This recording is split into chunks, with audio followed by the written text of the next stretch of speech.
უფალი ჩაიტანიას მოძღვრება, უფლის სამსახური. როდესაც ვედური ცოდნის უამრავი წიგნის დაწერის შედეგადაც კი ვიასადება უკმაყოფილო დარჩა, ნარადა მუნიმ მისმა სულიერმა მოძღვარმა განომარტა, რომ არ არსებობს თვითრეალიზაციის გზა, რომელსაც ერთგული სამსახურის გარეშე წარმატების მოტანა შეეძლოს. გულდამძიმებული ვიასადება მდინარე სარასვატის ნაპირას იჯდა და ამ დროს მივიდა ნარადა მუნი. იხილა რა დამწუხრებული ვიაცა, ნარადამ აუხსნა მის მიერ შედგენილი წიგნების ნაკლი. წმინდა ცოდნაც კი არ არის საკმარისი ტრანსცენდენტული ერთგული სამსახურის გარეშე, თქვა ნარადამ და რაღა უნდა ითქვას ერთგულ სამსახურს მოკლებულ კარმიულ საქმიანობებზე, რა სიკეთეს მოუტანს ისინი მათ შემსრულებელს? მსხვერპლშეწირვათა შესრულებაში გამოცდილი მრავალი ბრძენი არსებობს. არსებობს მრავალი ადამიანი, რომელიც ხელგაშლად გასცემს მოწყალებას. არსებობს მრავალი სახელგანთქმული პიროვნება, მეცნიერი და მოაზროვნე და ვედური ჰიმნების წარმოთქმაში უაღრესად გაწაფული ადამიანი. ეს საქმიანობები სასიკეთოა, მაგრამ თუ კი ადამიანი არ გამოიყენებს თავის შესაძლებლობებს და უფლის ერთგული სამსახურის მისაღწევად არ იმოქმედებს, სასურველ შედეგებს ვერ მიიღებს. ამიტომ შრიმად ბჰაგავატამში შუკადევა გოსვამი მოწიწებით ეთაყვანება უზენაეს უფალს, როგორც ერთადერთ პიროვნებას, რომელსაც ჩვენთვის წარმატების მოტანა შეუძლია. ყველა სახის ფილოსოფოსები და ტრანსცენდენტალისტები აღიარებენ, რომ ცოდნის უკმარისობის შემთხვევაში მატერიალური ტყვეობიდან განთავისუფლება შეუძლებელია. მიუხედავად ამისა, ერთგული სამსახურის გარეშე ცოდნა განთავისუფლებამდე ვერ მიგვიყვანს. სხვა სიტყვებით რომ ვთქვათ, ცოდნის კულტივირებას ადამიანის განთავისუფლების ძალა მხოლოდ იმ შემთხვევაში შესწევს, როდესაც ერთგული სამსახურის გზაზე დააყენებს მას. ამას ადასტურებს ბრაჰმაც შრიმად ბჰაგავატამში. ჩემო ძვირფასო უფალო, შენი ერთგული სამსახური თვითრეალიზაციის საუკეთესო გზაა. თუ კი ვინმე მიატოვებს ამ გზას და ცოდნის განვითარების ან სპეკულაციური მსჯელობის გზას დაადგება, უბრალოდ ძნელ პროცესს გაივლის და სასურველი შედეგების მიღწევას ვერ შეძლებს. ის, ვინც ხორბლის უმარცვლო ჩენჩოს ბერტყავს, ვერ მიიღებს მარცვალს და ის, ვინც სპეკულაციური ცოდნითაა დაკავებული, ვერ მიაღწევს თვითრეალიზაციის სასურველ შედეგს. ერთადერთი მონაპოვარი გაჭირვება იქნება. ბჰაგავად გიტაში ნათქვამია, რომ მატერიალური ბუნება იმდენად ძლიერია, რომ უბრალოდ ცოცხალ არსებას მისი გადალახვა არ შეუძლია. მატერიალური ყოფიერების ოკეანეს მხოლოდ ისინი გადალახავენ, ვინც კრიშნას ლოტოსის ტერფებს მიენდობიან. ცოცხალ არსებას ავიწყდება, რომ მარადიულად კრიშნას მსახურია და მისი გულმავიწყობის გამო მას მატერიალური ენერგია იზიდავს და იგი განპირობებული ცხოვრების ტყვეობაში იმყოფება. მართლაც ეს მიმზიდველობა მატერიალური ენერგიის ბორკილებია. სანამ მატერიალურ ბუნებაზე ბატონობის სურვილი არსებობს, განთავისუფლება ძალიან ძნელი გახლავთ. ამიტომ რეკომენდირებულია მივმართოთ სულიერ მოძღვარს, რომელსაც ერთგულ სამსახურში ადამიანის გაწვრთნა, მატერიალური ბუნების კლანჭებიდან თავის დახსნისა და კრიშნას ლოტოსის ტერფების მიღწევის უნარის მიცემა შეუძლია. ადამიანთა საზოგადოებაში მოვალეობის შესრულების გასაადვილებლად არსებობს 8 განაყოფი: ბრაჰმანები, ანუ ინტელექტუალური ხალხი, ქშატრიები, ანუ მმართველები, ვაიშები, ანუ საქმოსნები და ფერმერები და შუდრები, ანუ მუშები.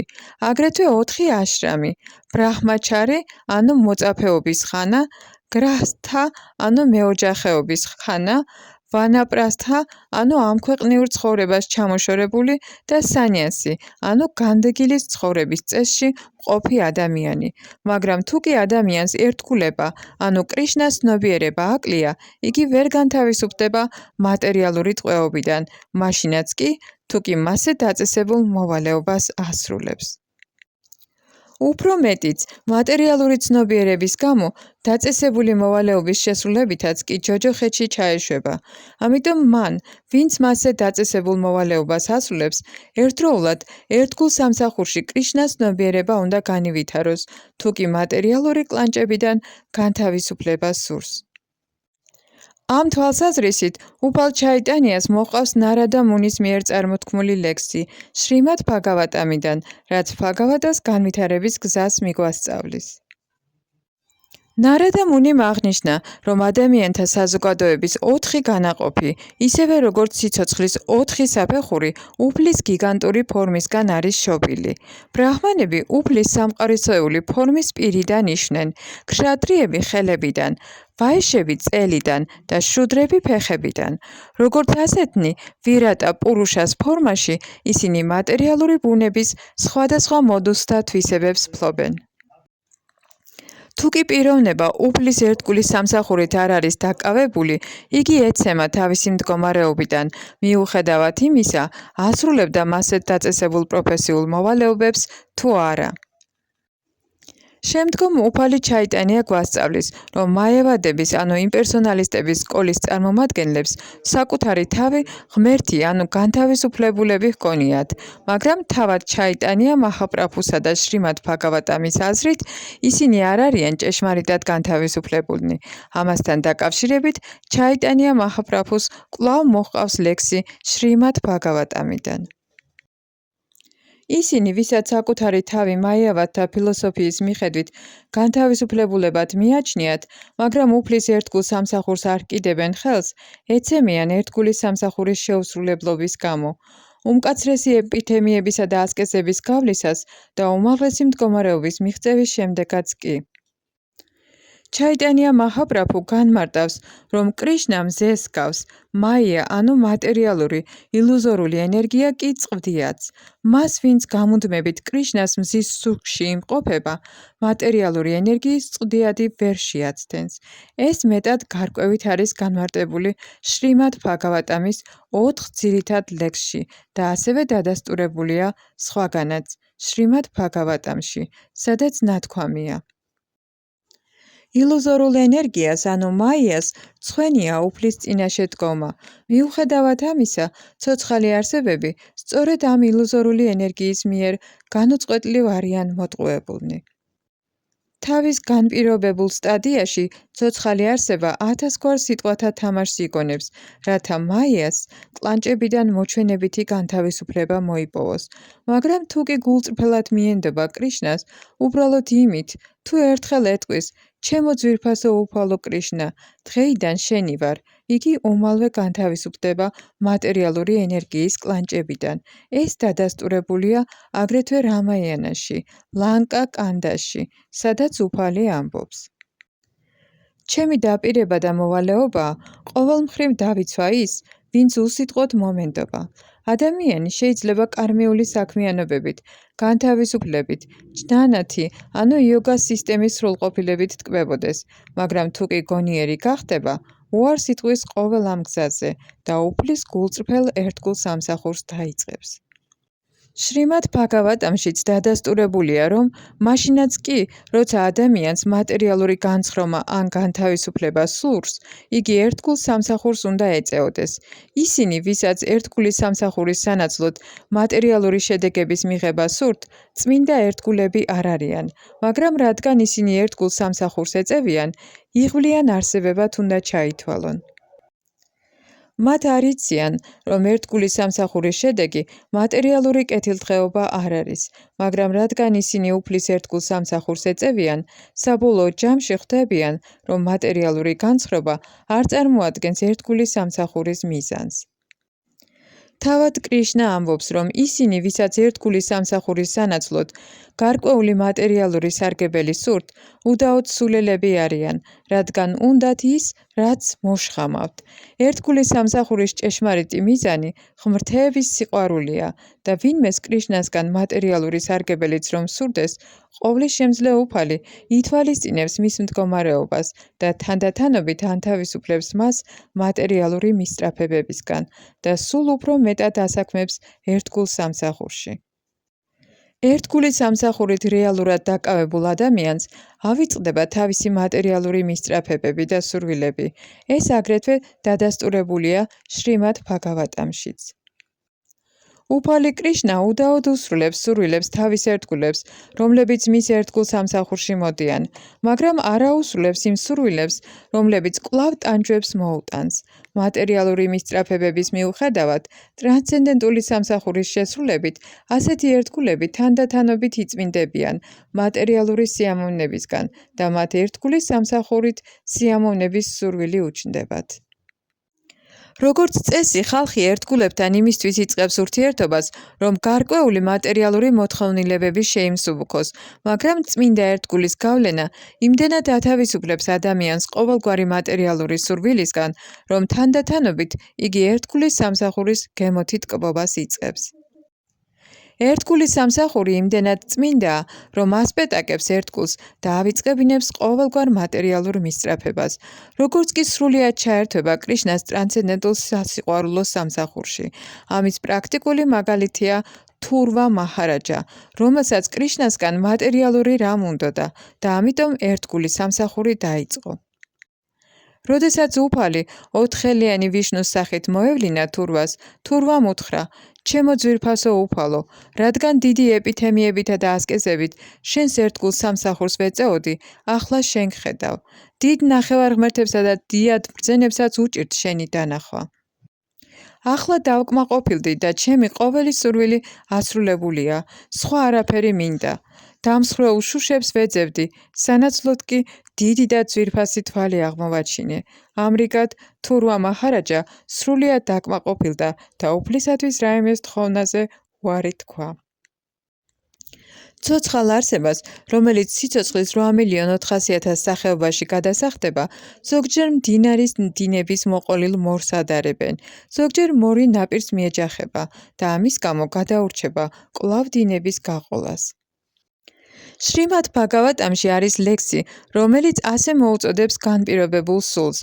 არავის უნდა გაუტყდეს გული იმის ფიქრით, რომ ვერასოდეს დააღწევს თავს მატერიის კლანჭებს, რადგან არსებობს ხსნის შესაძლებლობა, ისევე როგორც მდინარის დინებას გაყოლილი მორის ნაპირზე გამოსვლაა შესაძლებელი. ამ ხელსაყრელ შესაძლებლობას იხილავს უფალი ჩაიტანიაც. ასეთ იღბლიანი შემთხვევები ცოცხალი არსების განპირობებული ცხოვრების დასასრულის დასაწყისად ითვლება და ეს მაშინ ხდება, როცა ადამიანი უფლის წმინდა ერთგულებთან ურთიერთობას იწყებს.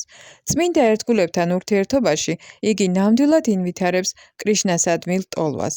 არსებობს სხვადასხვა სახის რიტუალები და საქმიანობები და ზოგიერთი მათგანი კარმიულ საქმიანობებში გადადის, ზოგი კი მატერიალურ განთავისუფლებაში, მაგრამ თუ კი ცოცხალი არსება იმ რიტუალურ საქმიანობებს მოჰკიდებს ხელს, რომლითაც წმინდა ერთგულებთან ურთიერთობაში უფლის წმინდა ერთგულის სამსახური ვითარდება, მაშინ ერთგულის სამსახური ბუნებრივად მიიზიდავს მის ჭკუას.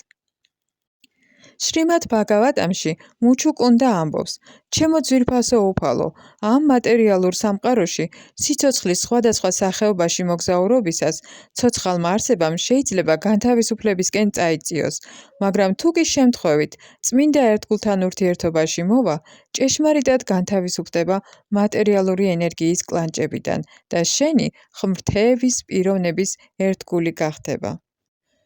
როდესაც განპირობებული სული კრიშნას ერთგული ხდება, უფალი თავისი უმიზეზო წყალობით ორგვარად წვრთნის მას, გარედან სულიერი მოძღვრის საშუალებით და შიგნიდან ზესულის სახით.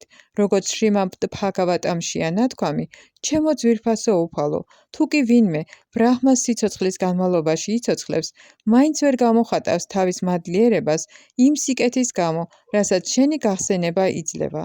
შენი უმიზეზო წყალობით აქრობ ყოველგვარ არასიკეთო პირობებს, ვლინდები რა გარედან სულიერი მოძღვრისა და შიგნიდან ზესულის სახით. თუ კი ცოცხალი არსება როგორმე სულიერ მოძღვარს მიუახლოვდება და ამით კრიშნას ერთგულის სამსახურის სურვილს განივითარებს, თანდათანობით ღმრთეების სიყვარულის საფეხურამდე ავა და ამით თავს დააღწევს მატერიალური ენერგიის კლანჭებს. ეს განმარტებულია შრიმად ბჰაგავატამშიც, სადაც უფალი თავად ამბობს: ვისაც თავისთავად იზიდავს ჩემი საქმიანობები, ვისაც მატერიალური საქმიანობები არ აცდუნებს და არ ეზიზღება, მისთვის იხსნება ღმერთის სიყვარულის სრულქმნისაკენ მიმავალი ერთგულის სამსახურის გზა. მაგრამ წმინდა ერთგულის, ანუ მაჰატმას დიადის სულის წყალობის გარეშე სრულყოფილების საფეხურის მიღწევა შეუძლებელია. დიადის სულის წყალობის გარეშე გამორიცხულია მატერიის კლანჭებიდან განთავისუფლება და რაღა გვეთქმის ღმრთეების სიყვარულის საფეხურზე აღმართვაზე. ეს დადასტურებულია შრიმად ბჰაგავატამშიც, საუვირას პროვინციას სინდის მეფე რაჰუგანას საუბარში მეფე ბჰარატასთან, როდესაც მეფე რაჰუნაგამ განცვიფრება გამოხატა მეფე ბჰარატას სულიერი მიღწევების ხილვის გამო, ბჰარატამ უპასუხა: ჩემო ძვირფასო რაჰუნაგა, დიადის სულის, ანუ წმინდა ერთგულის წყალობის გარეშე ვერავინ მიაღწევს ერთგულის სამსახურის სრულყოფილ სტადიას. ვერავინ მიაღწევს სრულყოფილების სტადიას უბრალოდ წმინდა წერილთა მარეგულირებელი პრინციპების დაცვით, განდეგილის ცხოვრების წესის მიღებით, მეოჯახის ცხოვრების წესისათვის აღებული მოვალეობების შესრულებით, სულიერი მეცნიერების დაწვრილებით შესწავლით, რეალიზაციის მიზნით, მკაცრი ასკეზებისა და ეპითემიების შესრულებით. სწორედ ასევე, როდესაც ათეისტმა მამამ ჰირანიაკაშიპუმ კითხა თავის შვილს პრაჰლადა მაჰარაჯას, როგორ მიიზიდა იგი ერთგულმა სამსახურმა, ბავშვმა მიუგო. სანამ ადამიანი წმინდა ერთგულთა ტერფთა მტვრის წყალობას არ მიიღებს, ვერც კი მიუახლოვდება ერთგულის სამსახურის გზას, რომელიც მატერიალური სიცოცხლის ყოველი პრობლემის ამოხსნას იძლევა. ამრიგად, უფალმა ჩაიტანიამ უთხრა სანატანა გოსვამის, რომ ყოველი წმინდა წერილი ღმრთეების წმინდა ერთგულებთან ურთიერთობას უსვამს ხაზს. უზენაესი უფლის წმინდა ერთგულთან ურთიერთობის შესაძლებლობა ცოცხალი არსების სრულყოფილების დასაწყისი გახლავთ. ეს დადასტურებულია შრიმად ბჰაგავატამშიც, სადაც ნათქვამია, რომ წმინდა ერთგულთან ურთიერთობის შედეგად მიღებულ სიკეთესა და კურთხევებს ვერაფერი შეედრება, ვერც ზეციურ სამეფომდე ასვლა და ვერც მატერიალური ენერგიისგან განთავისუფლდება. ამას ადასტურებს უფალი კრიშნაც ბჰაგავად გიტას ყველაზე საკრალურ დარიგებაში, სადაც ეუბნება არჯუნას. მუდამ ჩემზე იფიქრე და ჩემი ერთგული გახდი, თაყვანი მეცი და ქედი მოიხარე ჩემს წინაშე, ასე უდაოდ მოხვალ ჩემთან, მე გპირდები ამას, რადგან შენ ჩემი მეტად ძვირფასი მეგობარი ხარ. კრიშნასგან მიღებული ასეთი უშუალო მითითება უფრო მნიშვნელოვანია, ვიდრე ნებისმიერი ვედური დარიგება ან მოწესრიგებული სამსახურიც კი. ცხადია, არსებობს მრავალი ვედური დანაწესი, რიტუალისტური და სამსხვერპლო ცერემონია, მარეგულირებელი მოვალეობა, მედიტაციის ტექნიკა და ცოდნის მისაღწევის სპეკულაციური პროცესი, მაგრამ კრიშნას უშუალო ბრძანება, მუდამ ჩემზე იფიქრე და ჩემი ერთგული გახდი, უფლის საბოლოო ბრძანებად უნდა ვაღიაროთ და შევასრულოთ იგი. თუ კი ადამიანი უბრალოდ დარწმუნებულია ამ განკარგულებაში, ტოვებს ყოველგვარ სხვა საქმიანობას და ერთგულ სამსახურს იწყებს, უეჭველად მიაღწევს წარმატებას. ამ განაცხადის დასადასტურებლად შრიმად ბჰაგავატამი ამბობს, რომ ადამიანი სხვა გზებს მანამდე უნდა გაყვეს, სანამ არ დარწმუნდება უფალი შრი კრიშნას უშუალო ბრძანებაში. შრიმად ბჰაგავატამისა და ბჰაგავად გიტას დასკვნა ის გახლავთ, რომ უფლის უშუალო ბრძანებაა, მივატოვოთ ყველაფერი და ერთგულ სამსახურს შევუდგეთ. უფლის ბრძანების შესასრულებლად მტკიცე დაჯერებულებას რწმენა ეწოდება. თუ კი კაცს რწმენა აქვს, იგი მტკიცედაა დარწმუნებული, რომ უბრალოდ უფალი კრიშნასადმი ერთგული სამსახურის გაწევით თავისთავად შესრულდება ყოველი სხვა საქმიანობა, რიტუალური მოვალეობები, მსხვერპლშეწირვები, იოგასა და ცოდნის სპეკულაციური გზით ძიება. თუ კი ადამიანი დარწმუნებულია, რომ უფლის ერთგული სამსახური ყველაფერს მოიცავს, არავითარი სხვა საქმიანობა არ არის საჭირო, როგორც შრიმად ბჰაგავატამშია ნათქვამი. ხის ფესვის მორწყვით ტოტები, ყლორტები და ნაყოფები თავისთავად იკვებება და კუჭისთვის საჭმლის მიწოდებით ყოველი გრძნობა კმაყოფილდება. სწორედ ასევე, კრიშნასადმი ერთგული სამსახურის მისხვით, ცოცხალი არსება თავისთავად აკმაყოფილებს დანარჩენი სახის თაყვანისცემის ყოველ მოთხოვნილებასაც. ვისაც სწამს და მტკიცედ დაჯერებულია ამაში, ღირსია წმინდა ერთგულის დონეზე ამაღლებისა. რწმენის ხარისხის მიხედვით, ერთგულთა 3 კლასი არსებობს. პირველი კლასის ერთგულმა იცის მთელი ვედური ლიტერატურა და ამავე დროს ზემოთ აღნიშნული მტკიცე დაჯერება აქვს. მას მატერიალური გაჭირვებიდან სხვების დახსნა შეუძლია. მეორე კლასის ერთგული მტკიცედ დარწმუნებულია და ურყევი რწმენა აქვს, მაგრამ დასამოწმებლად განდობილი წმინდა წერილებიდან ადგილების მოყვანა არ ძალოძს. მესამე კლასის ერთგული ისაა, ვისაც ძლიერი რწმენა არ გააჩნია, მაგრამ ერთგულის სამსახურის თანდათანობით გაღრმავებით, ბოლოს მეორე ან პირველი კლასის მდგომარეობამდე ამაღლების ღირსი ხდება. ნათქვამია, რომ პირველი კლასის ერთგული მუდამ ხედავს უზენაეს უფალს ყოველი ცოცხალი არსების სულად. ამრიგად, ყოველი ცოცხალი არსების ხილვისას კრიშნას ხედავს და სხვას არაფერს. მეორე კლასის ერთგულს სრული რწმენა აქვს ღმერთების უზენაესი პიროვნებისა, მეგობრობს წმინდა ერთგულებთან, წყალობს უმანკოებს და ერიდება ათეისტებს, ან მათ, ვინც ერთგულ სამსახურს ეწინააღმდეგებიან. მესამე კლასის ერთგული დაკავებულია ერთგულის სამსახურით, სულიერი მოძღვრის დარიგებათა თანახმად, ან ოჯახური ტრადიციის გამო და თაყვანს ცემს უფლის ღვთაებას, მაგრამ ერთგულის სამსახურის ცოდნა არა აქვს განვითარებული და ვერ არჩევს ერთგულს არაერთგულისგან. ასეთი მესამე კლასის ერთგული სინამდვილეში წმინდა ერთგულად არ შეიძლება ჩაითვალოს. იგი თითქმის ერთგულების სფეროში იმყოფება, მაგრამ მისი მდგომარეობა მეტად სახიფათოა. მაშასადამე შეიძლება დავასკვნათ, რომ როდესაც პიროვნება ღმერთის სიყვარულისა და ერთგულებთან მეგობრობის ნიშნებს ავლენს, წყალობას იჩენს უმანკოთა მიმართ და გააურბის არაერთგულებთან ურთიერთობას. იგი წმინდა ერთგულად უნდა ჩაითვალოს. ერთგულის სამსახურის განვითარებით ასეთ პიროვნებას შეუძლია იმის დანახვა, რომ ყოველი ცოცხალი არსება უზენაესის განუყოფელ ნაწილაკს წარმოადგენს. მას შეუძლია ყოველ ცოცხალ არსებაში უზენაესი პიროვნება დაინახოს და ამიტომ იგი მეტად ამაღლებულია კრიშნას ცნობიერებაში. ამ საფეხურზე იგი აღარ ანსხვავებს ერთგულსა და არაერთგულს, რადგან ყველას უფლის სამსახურში ხედავს. იგი ყოველი დიადი თვისების განვითარებას აგრძელებს და ამავე დროს კრიშნას ცნობიერებითა და ერთგულის სამსახურით არის დაკავებული, როგორც შრიმად ბჰაგავატამშია ნათქვამი. ის, ვინც უზენაესი უფლის წმინდა, შეურეველ ერთგულ სამსახურს აღწევს, ინვითარებს ნახევარმღერთთა ყოველ კარგ თვისებას.